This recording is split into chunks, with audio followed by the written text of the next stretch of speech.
What's going on, everyone? Welcome back. Today, we're going to be taking a look at our top 30 running back rankings and tiers for this 2023 fantasy football season. A way too early look, but a great breakdown nonetheless. So make sure you tune in. If you enjoy, hit that like button, subscribe, give us a follow on Twitter at alldaypigskin to continue interacting with us there. Let us hear in the comment section. Do you agree, disagree? Who do we have too high? Who do we have too low? Who should have made it on this list that maybe didn't? Let us hear it there along with any other questions you guys might have. We will do our best to answer them all. But with that being said, let's kick it off. As you can see, we have got our rankings and tiers all ready to go.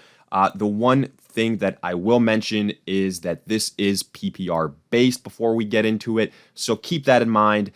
For all those people that are looking for those standard breakdowns, I will try and mention these running backs that are, a lot higher on my rankings in those standard formats. So don't fret.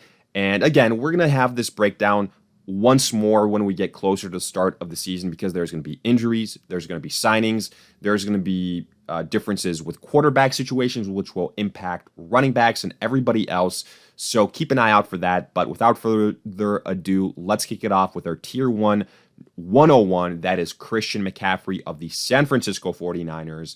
And McCaffrey, the last 3-4 years has been the consensus 101 pick, even when he's been injured the last 2 years. And now when he's healthy, finally put together, a healthy season, he is that again. The main question mark with the 49ers is potentially quarterback. The only way that I would lower McCaffrey in my rankings would be if Trey Lance emerges as the quarterback, because I think that's going to pretty much kill that entire San Francisco offense. I think Brock Purdy is so much better for what that offense wants to do. I think even Sam Darnold is better for what that offense wants to do than, Trey Lance. And I know maybe a lot of people are saying, well, the 49ers have a lot of running backs. They're going to use Elijah Mitchell. That's going to take away from McCaffrey. That's fine. Even if that happens, McCaffrey, because of what he can do as a pass catcher, he is going to be viable every single week. There's going to be weeks where he leads the team in receptions and yards. So just like we saw last year, as long as he stays healthy, McCaffrey is back to being a top 3 running back. Then Austin Eckler at number 2. If you want to swap these guys, I have zero issue with it. Austin Eckler as at the number 2 spot. He is on a great offense. Electric, the Chargers with Justin Herbert. So many weapons. We're expecting the touchdown regression to come at some point. But again, because of what he can do catching the football, he's so valuable. Maybe you want to see a little bit more usage in terms of pure rushing attempts, but either way, Austin Eckler is a top 3 guy. This could, though, however, be his last kind of huge season, trending upwards in age. There were talks about the Chargers releasing him, trading him, but obviously they worked out something. They want to keep him there because of what he can do as a playmaker in this maybe championship window that they have. But next year, he could have a new home. I mean, let's just be very blunt about it. But we're not talking about next year. We're talking short term, just 2023, just redraft. Eckler, top 2 guy. And then number 3, maybe a bit of a surprise, but rookie Bijan Robinson. I have him in my tier 1 category. If you want to argue that he should be in the tier 2 group, that's fine. I don't really have any issues with it. Either way, to me, he's a top 5 selection in drafts, top 5 running back. He's going in the first round. No questions asked. If you get him later, that is a steal. But basically, he is the greatest running back prospect we've seen since Adrian Peterson. He's going to get a lot of volume. The main concern with the Falcons offensively, the quarterback position, are there going to be situations where they have to abandon the run? It could happen, but they have a run-first mentality. Bijan Robinson is going to get those opportunities. I mean, he was a top 10 pick for a reason in the NFL draft. He should be a first-round selection. Then moving to our tier 2 list, how I would break this down in terms of tier 1 versus tier 2. Tier 2, all guys are just as talented. Huge upside, could all be, the number 1 guy when it's all said and done, but maybe just have one more question mark than some of these other dudes. Let's start with Saquon Barkley. I think Barkley is one of the best all-around running backs in the NFL.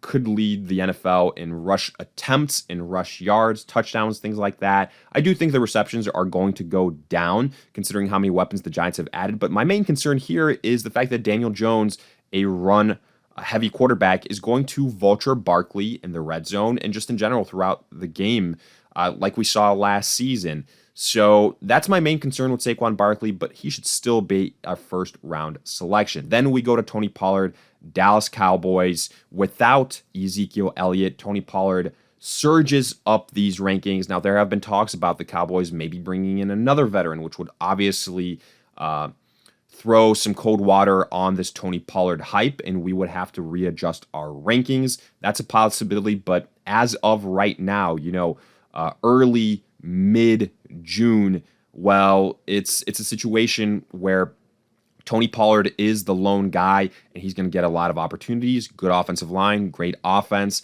shown in years past when he is the guy that he can capitalize. Great pass catcher as well. So I really like Tony Pollard. If you can get him outside of the first round, which has been a trend of seeing, I'm all about Pollard. Then we go to Nick Chubb at number 6. Finally, we see Nick Chubb crack one of these, almost top 5 rankings in my personal breakdowns. Before, for me, the issue was always Kareem Hunt. And now, no more Kareem Hunt. I think Nick Chubb is in a great situation.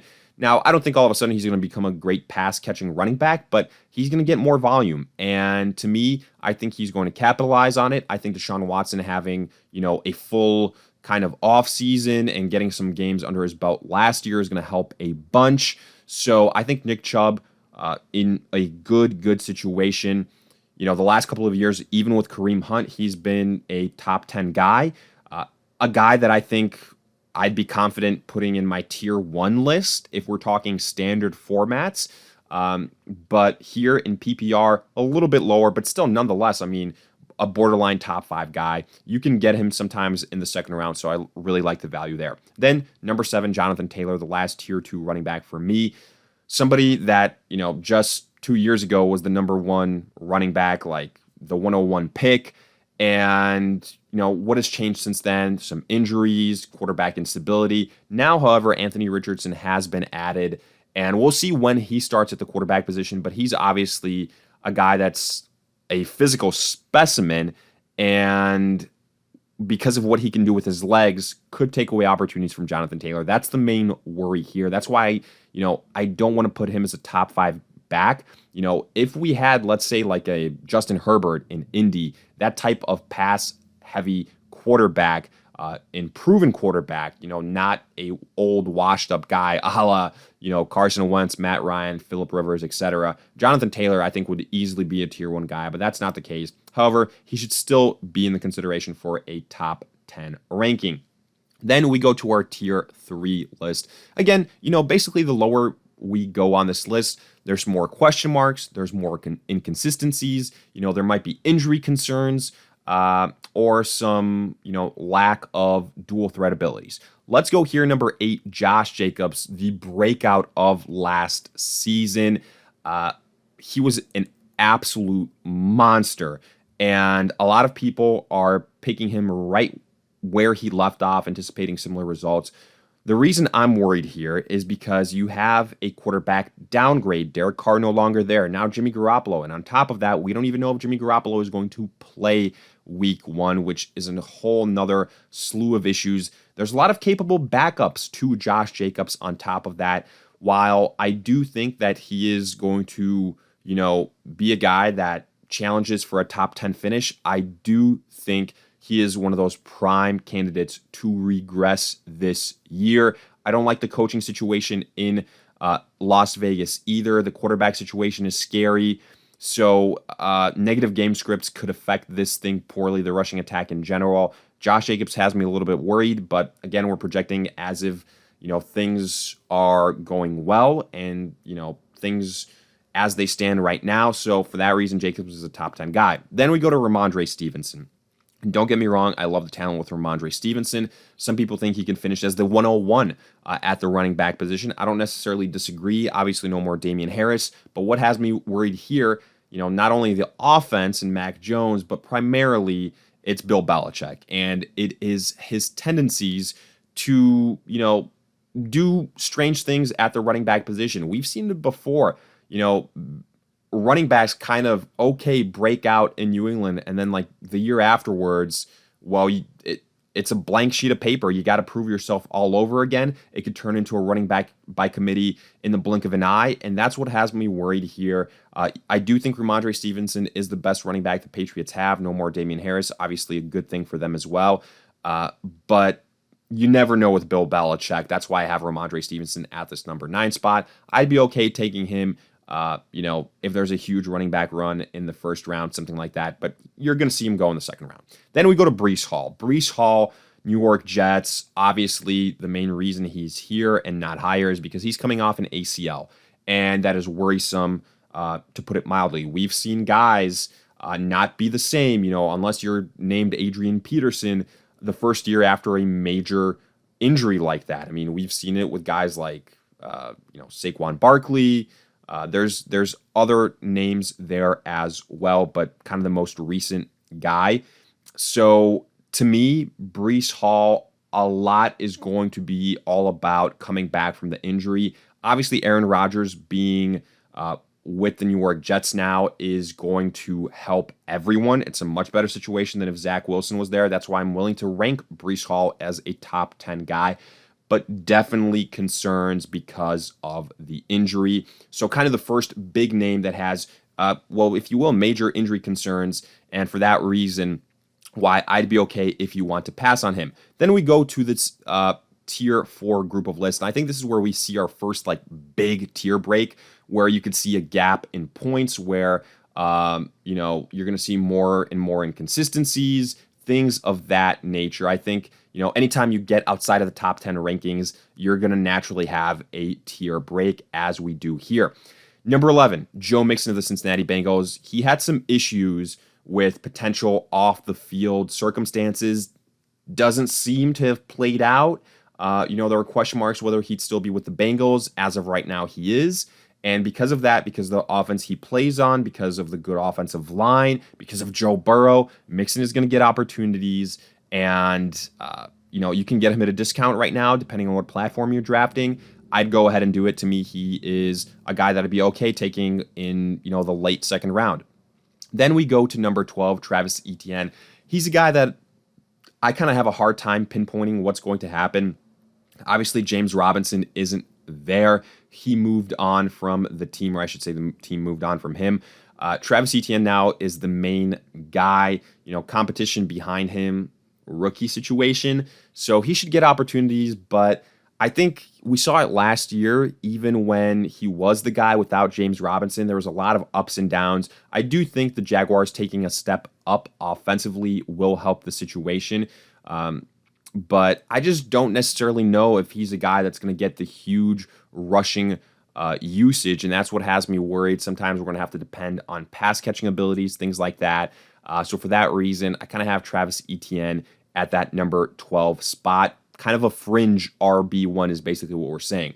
Then number 13, Alvin Kamara. So Alvin Kamara could, in a month or month and a half, be a lot higher or a lot lower on this list. It all depends on if he is suspended or not. In terms of suspension, we have heard anything from up to 6 games, which would be huge. I mean, that's basically not half the fantasy season, but closer to that than not. And that's a major concern. There could be some rust on him when he returns. And the Saints don't use him as the heavy carry running back. So we saw it last season, but I mean, to be fair, there were a lot of quarterback issues with the Saints then. But, old washed up guys like Mark Ingram were getting more usage than they should have because the Saints didn't want to put it all on the shoulders of Alvin Kamara. And I do think so much with Kamara is, will he be thrown the football? If he is not utilized like one of their best pass catchers, then he will disappoint like we've seen these last couple of years, but the addition of Derek Carr is going to help a lot. It's all about if he's suspended or not. Then number 14, we've got Derrick Henry of the Tennessee Titans. He'd be a little bit higher in my standard rankings, but honestly, I think we have seen the best years behind Derrick Henry now. I'm out on him. I hate the Tennessee offense. I think it's trending downwards. I think that Ryan Tannehill is past his prime. I think Derrick Henry doesn't offer a lot as a pass catcher. But because they are a run-first team, because he has high touchdown upside, he will kind of find himself in that situation where he could be a top 15 finisher. However, I think in this group, he is the riskiest guy, just period. Then we go to number 15, Najee Harris of the Pittsburgh Steelers. Kind of a disappointing-ish year last season, but I think the reason for that is because of the quarterback situation and because of the offensive line. Also, don't sleep on Jalen Warren, the backup to Najee Harris. That's going to be something to keep an eye out for. To me, Najee Harris is, again, one of those boom or bust guys. I don't love the quarterback situation in Pittsburgh. I'm not a Kenny Pickett believer. I still think they could use improvement on the offensive line. But he's young. He's proven it before. He's a dual threat guy. I'm going to give him the benefit of the doubt. But again, here, him and Derrick Henry, I think the two biggest guys for bust potential, especially since Najee Harris could be drafted a lot sooner than where we could have him here in these rankings. Number 16, a guy that I really like, Miles Sanders of the Carolina Panthers. The Panthers paid him a lot of money this offseason, comparatively speaking to the market.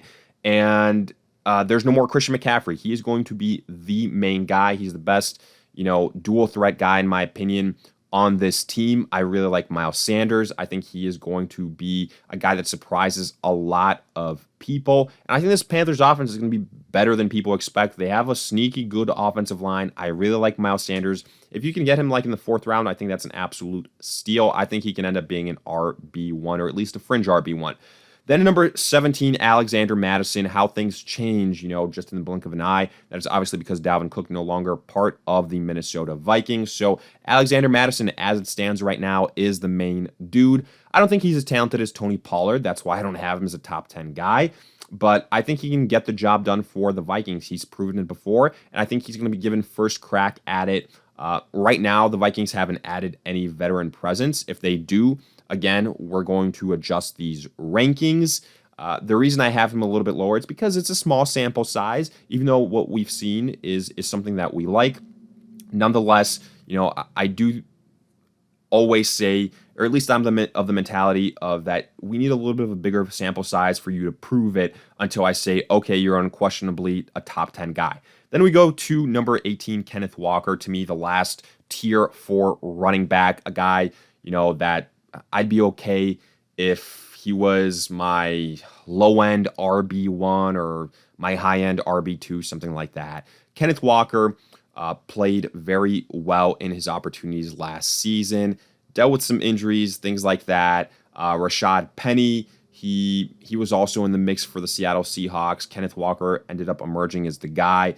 Question is, the Seahawks did add more running back talent in the draft, Charbonnet. So what's going to happen there? I don't know. Rashad Penny obviously no longer with the Seattle Seahawks, now part of the Philadelphia Eagles. I do believe in the talent of Kenneth Walker, but I don't think he's a great pass-catching running back. So a little bit kind of limited there. And I just think in general that the Seattle Seahawks are going to have some up and down games with Geno Smith. I know he kind of had his breakout year last year, if you will, but I don't know if it's going to be sustainable for 2 years in a row. Then we go to our tier 5 group of lists. I think at this point in time, we're very firmly in the running back 2 range. We start with Dameon Pierce of the Houston Texans. Dameon Pierce is somebody that was a pleasant surprise last year. It's just going to depend on what we see from the Houston Texans, if they add anybody, and how much they trust Dameon Pierce. He doesn't have high draft capital attached to him. Is CJ Stroud going to be the answer for the Houston Texans? A lot of question marks there. Not a great roster overall, so that's why I have him here almost outside of the top 20 picks. But again, he is a starting running back on an NFL team with not too much competition behind him, so he could end up being a high-end running back too. Then number 20, James Conner, Arizona Cardinals.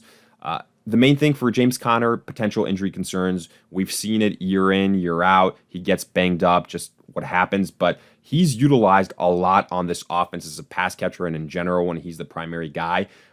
Sneaky good addition and can be a sneaky good pickup late. The main concern with Arizona, Kyler Murray is going to be probably missing a couple games, and this offense could very well be the worst in the NFL without Kyler Murray. But I think Connor's going to see a lot of volume, at least as a pass catcher, to make up for that.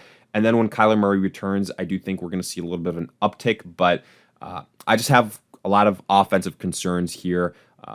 But with how late he's going, I think he does present good value. Then 21, Rachaad White, a potential breakout candidate this season for me, but similar concerns. Look, if you had a better quarterback in Tampa Bay, no more Leonard Fournette, Rachaad White kind of survived the draft, survived the first part of free agency. Rachaad White would be a lot higher on this list, but instead it's probably going to be Baker Mayfield, and that scares the hell out of me for fantasy football purposes and just for the offense in general. So Rachaad White, until there's a quarterback upgrade in Tampa Bay, I have a hard time ranking him higher, but don't get me wrong, huge upside. But again, big question mark with Baker Mayfield. Then 22, Aaron Jones. You might be surprised why I have Aaron Jones ranked this low. It's simple. No more Aaron Rodgers. I don't believe in Jordan Love. Aaron Jones is going to be sharing a backfield with A.J. Dillon, and I think this offense is going to have to abandon the run from time to time. He's trending up in terms of age. Aaron Jones has me worried he's going to lose touchdown opportunities to A.J. Dillon as well. So for that reason, I think he's going to take, along just with the entire Green Bay offense, a big step backwards this season. 23, Jahmyr Gibbs, Detroit Lions, a surprising selection in the NFL draft. Considering what the Lions had offensively at the running back position, obviously they trade away DeAndre Swift, but they paid David Montgomery a lot of money. So I think this is going to be a situation where Jahmyr Gibbs is more so that pass-catching guy. And sure, while Jameson Williams is suspended, he's going to get a lot of opportunities. But as the season progresses, I'm a little bit worried there. I don't think his rushing attempts are going to sustain games where it's consistent production. And I think David Montgomery is also an underrated pass catcher. So I think we're looking at a running back by committee situation here. We've kind of entered that range. Aaron Jones, similar type of deal with A.J. Dillon. So Jahmyr Gibbs, even though I think he's very, very talented, in long term, I really do like him. Short term, not the biggest fan of Jahmyr Gibbs. Then J.K. Dobbins at the number 24 spot, Baltimore Ravens. Another guy that was coming off serious injuries the last couple of years, kind of dealing with that. Last year, towards the end of the season, he kind of looked like himself, but the issues with J.K. Dobbins, first and foremost, Lamar Jackson, run-heavy quarterback. I mean, you could argue he's going to lead the Ravens in rushing yards.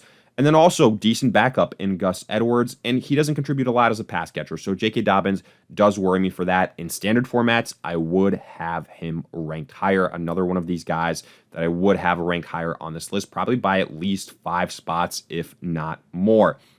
Then we enter our tier 6 group of guys. I've got at number 25, DeAndre Swift of the Philadelphia Eagles. I really like the landing spot in terms of offensive upside, the team that he's joining. But Jalen Hurts, he's going to take away rushing opportunities and rushing touchdowns. The Eagles, they also added Rashad Penny. He's going to take away opportunities. So DeAndre Swift, kind of in a committee situation here. I do think he's the best running back the Eagles have, but I think that he could be a big boom or a bust guy. Number 26, we've got Cam Akers. So, he's obviously another year removed from a major injury, some less competition in that backfield. The Rams have upgraded the offensive line a little bit, but not as much as I would like. The big question mark here is Matthew Stafford going to be able to withstand the entirety of the season? Because we saw it last year without Matthew Stafford. This entire offense is garbage, and they're going to have to abandon the run in those situations. And that just gets very, very ugly as we've seen time in and time out. So for that reason, Cam Akers, another guy that's, a little bit of a risk, but in this group, he does have some decent upside. You could argue the biggest upside out of the group. Number 27, I've got James Cook of the Buffalo Bills. Right now, as things remain, I do think he's going to be the primary guy. Devin Singletary no longer with the team. So to me, James Cook is going to have the opportunities. The question is, are the Bills going to add somebody else opposite him? There's been a lot of rumors about that. Dalvin Cook, weirdly enough, has been a name that's been paired with the Buffalo Bills. So if James Cook can enter September as the primary guy, I like the upside. But again, I just don't think that he is going to be what everybody hopes that he can turn into. I don't think that he's going to be that superstar running back. I think he's just going to kind of be an Isaiah Pacheco type where we're drafting him because of the offense he plays in, not because of the talent. So for that reason, James Cook, he doesn't crack my top 25 list. Josh Allen going to take away opportunities from him as well. Number 28, I have Dalvin Cook. You could argue he shouldn't even be on this list since he's a free agent, or that he should be lower. But, landing spot makes a lot of difference. So if he ends up in a good situation, we can move him up. If he doesn't, if he's in a running back by committee, if he wants too much money and doesn't get signed until late, then obviously he falls off the list as a whole. I do think that there's injury concerns with him. I think, there were signs last year that he was trending downwards. We'll see. Maybe that was because, quote unquote, he was dealing with some injuries towards the latter part of the season that would line up with his poor performances. But again, right now, it's just a little bit too early to tell with Dalvin Cook. And now let's get into our tier 7 list and kind of round this thing out with the last two names here. Number 29, I've got David Montgomery. I do have Jahmyr Gibbs ranked ahead of him. We're talking running back by committees at this point in time. I can't, in good conscience, rank David Montgomery any higher because he's going to be splitting carries and he could lose pass catching work as well compared to what he did in Chicago. I mean, he definitely will. So David Montgomery, I like the talent. I hate the spot that he finds himself in Detroit. And finally, Javonte Williams, the number 30 spot.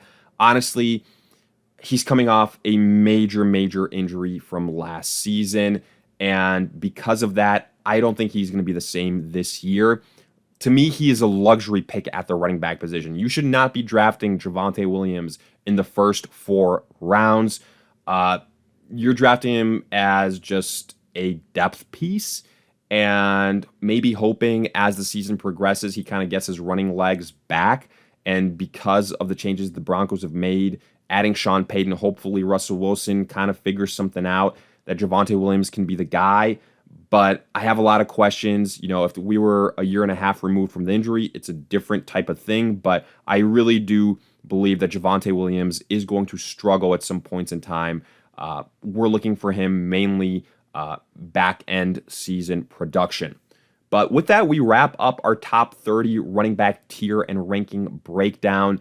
Let us know your thoughts. Did you agree, disagree, along with any other questions in the comment section? If you enjoyed, hit that like button, subscribe, give us a follow on Twitter at alldaypigskin to continue interacting with us there.